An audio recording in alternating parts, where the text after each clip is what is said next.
Assalamualaikum warahmatullahi wabarakatuh. Saya sekarang berada di klinik Nursipa.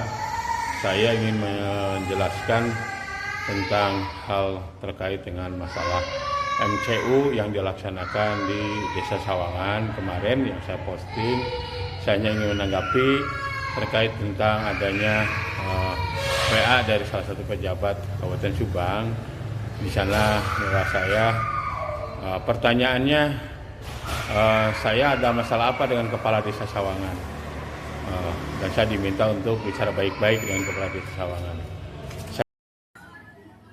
Ini adalah gambaran pelaksanaan MCU yang dilaksanakan di kantor Desa Sawangan dalam rangka rekrutmen calon tenaga kerja di salah satu perusahaan di kawasan Subang Metropolitan.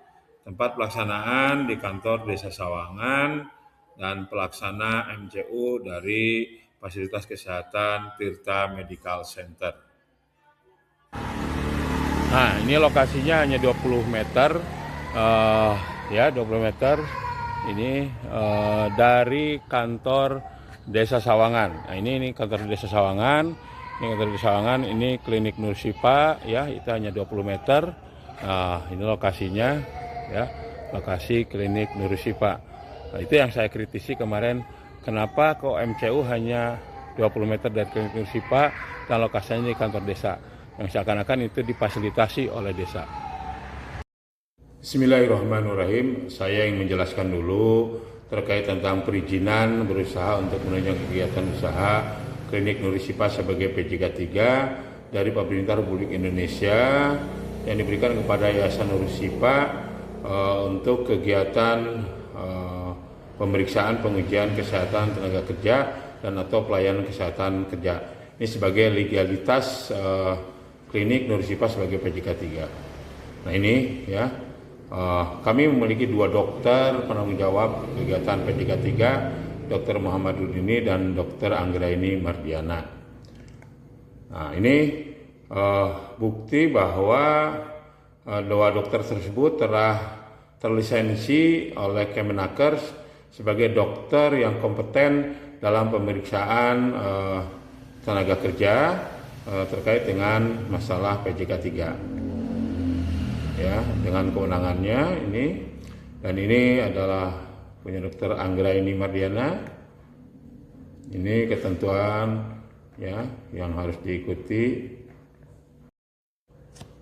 Nah, adapun terkait tentang izin PJK 3 lembaganya juga kami telah dilisensi oleh Kemenaker.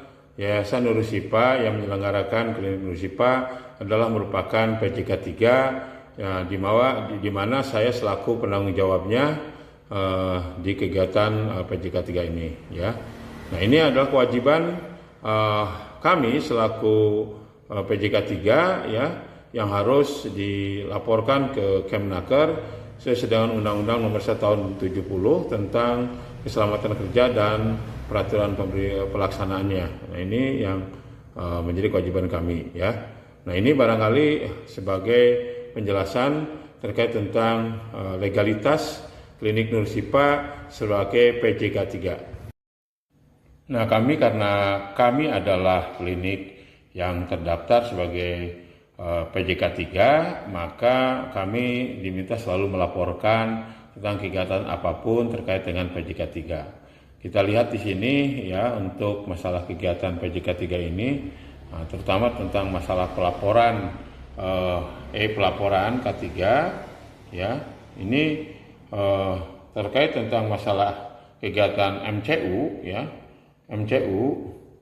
ya. Ini. Nah, ini yang saya justru bertanya-tanya. Ini Jawa Barat notabene adalah provinsi yang paling banyak industrinya. Justru itu laporan PJK 3 terkait MCU-nya itu cukup rendah, hanya 20.473. Sementara Jawa Timur, Kalimantan Timur itu sampai 91.000, ya, calon tenaga kerja yang melakukan MCU. Dan untuk melihat lembaga-lembaga resmi tentang PJK 3 sebenarnya masyarakat bisa mudah mengaksesnya yaitu di teman K3 kemnaker.go.id. Di situ akan bisa kita mengecek lembaga-lembaga PJK 3 yang memiliki lisensi dari Kemnaker. Misalnya Nurus Sifa, ya, kita ketik Nurus Sifa, ya, Nurus Sifa. Nah ini dia akan melakukan pencarian. Nah ini, ya, ini langsung tampil di sini.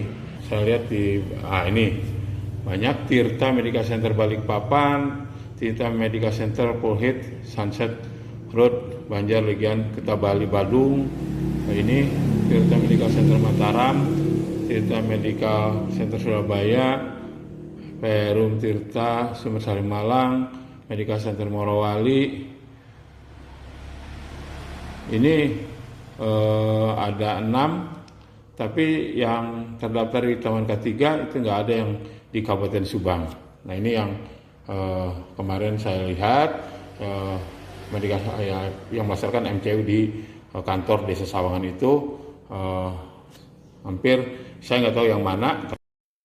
Adapun penjelasan saya terkait apakah saya ada masalah atau tidak dengan desa, sebenarnya tanggal 24 bulan 1 2026 saya sudah berkirim WA ke Sekdes bahwa sebelumnya saya dengar sudah ada pelaksanaan MCU juga di desa, ya, yang dilaksanakan. Dan waktu itu saya hanya yang menyampaikan bahwa saya coba ingin berhubungan lah dengan orang BED gitu, ya. Nah ini saya kirim. Bahkan saya sudah sampaikan kepada Pak Sekdes, saya juga sudah berkirim proposal melalui email BED, dan saya minta dibantu kepada Sekdes untuk di follow up ataupun kelancarannya lah, supaya saya bisa, paling tidak saya bisa berkomunikasi dengan pihak manajemen BED. Saya juga titip community profile ke Pak Sekdes, mungkin bisa diteruskan ke pihak-pihak yang berwenang di BED gitu, ya. Nah, jadi sebenarnya saya sudah bicara baik-baik, tidak ada masalah apapun dengan pihak desa. Dan atas saran beberapa pihak juga, saya juga mendapatkan nomor HP salah satu HRD PT BED, kalau nggak salah namanya Bu Pega. Saya juga mencoba berkirim pesan melalui WA, dan saya juga mengirimkan juga profil company. Kalau nggak salah ini tanggal 26 Januari 2026, tapi sampai hari ini WA saya nampaknya tidak direspon apapun, ya, oleh pihak HRD BYD. Termasuk permohonan saya untuk presentasi tentang PJK Klinik Indonesia ke PT BYD melalui email juga, yang saya kirim tanggal 24 Januari, sampai hari ini tidak ada jawaban apapun dari BYD ke email saya. Nah, saya nggak tahu apakah memang ini emailnya yang salah atau memang dianggap tidak penting kami selaku warga Sawangan. Demikian penjelasan saya terkait tentang postingan saya kemarin terkait tentang masalah MCU yang dilaksanakan di kantor Desa Sawangan. Bukan berarti saya mempermasalahkan kami masalah klinik ini tidak dilibatkan saja, tetapi ini barangkali kami menuntut keadilan, ya, sebagai warga pribumi, di mana janji dari pemerintah bahwa pembangunan itu adalah untuk masyarakat sekitar, namun kenyataannya kami yang ada sudah memenuhi syarat saja tidak pernah dilirik oleh perusahaan yang ada di Subang Smart Politan ini. Terima kasih. Assalamualaikum warahmatullahi wabarakatuh.